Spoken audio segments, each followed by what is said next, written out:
Save eco म्हणजे हे पर्यावरणचं आहे त्याची काळजी घेणं. सेव्ह हेल्थ जसं की आपलं युटेरस आहे, गर्भाशय आहे, त्याची काळजी घेणं.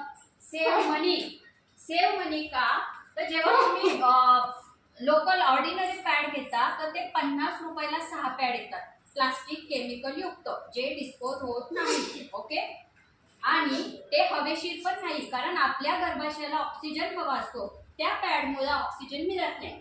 तर असं पॅड 50 रुपयाला 6 क्वांटिटी देते. तो WHO म्हणजे वर्ल्ड हेल्थ ऑर्गनायझेशन, जागतिक आरोग्य संघटना म्हणते तुम्ही 4 तासाने हे घातक पॅड बदलायचे, पण पुन्हा नवीन केमिकल घेणार तुम्ही, बरोबर ना.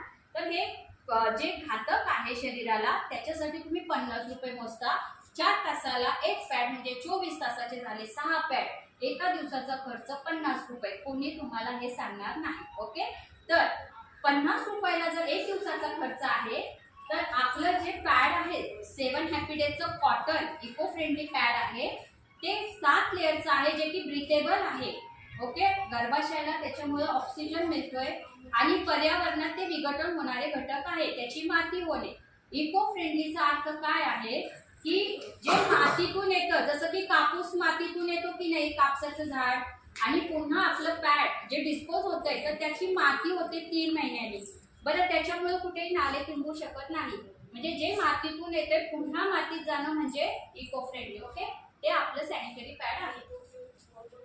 सेव्ह मनी म्हणजे तुम्हाला कळलं 24 तास आपण आपलं पॅड वापरू शकतो का, तर त्याचे जे 7 लेअर आहेत कॉटनचे आणि त्याच्यामध्ये अँटीबॅक्टेरियल जी जॅपनीज टेक्नॉलॉजीची पट्टी आहे ती आपल्याला खूप सुरक्षित ठेवते, 24 तास सुरक्षित ठेवते.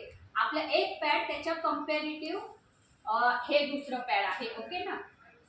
तर आता इको सेव्ह मनी म्हणजे आपल्या इथं पैसे वाचले, बरोबर, आरोग्य पण वाचलं. अर्न मनी म्हणजे आपले जे कोऑर्डिनेटर आहे त्यांना आपण ज्या किमतीत प्रोडक्ट देतोय तर त्यांना सांगतो तुम्ही सांगितलेली मेहनत वाया जाणार नाही. ओके, तुम्ही MRP पेक्षा 10-20% डिस्काउंट द्या युजरला, तुम्ही 10-20 रुपये कमवा. सेव्ह मनी. ओके, तर प्रश्नावली 3 टास्कमध्ये ज्यांनी सहभाग घेतला, जो कौरंग फाउंडेशन रिलेटेड टास्क होता, त्यामध्ये Komal Sontakke madam, Komal madam, Sushma madam, Suvarna madam, Sharada madam, Manali madam, Saloni madam, Reshma madam, Vandana madam, Deepali madam, त्याच्यानंतर Pushpa madam, Kajal madam, Poonam madam, Nayan madam, Vijaya madam. Okay, 14 जणींनी यामध्ये सहभाग घेतलेला. त्यामधले कोण कोण इथे उपस्थित आहे?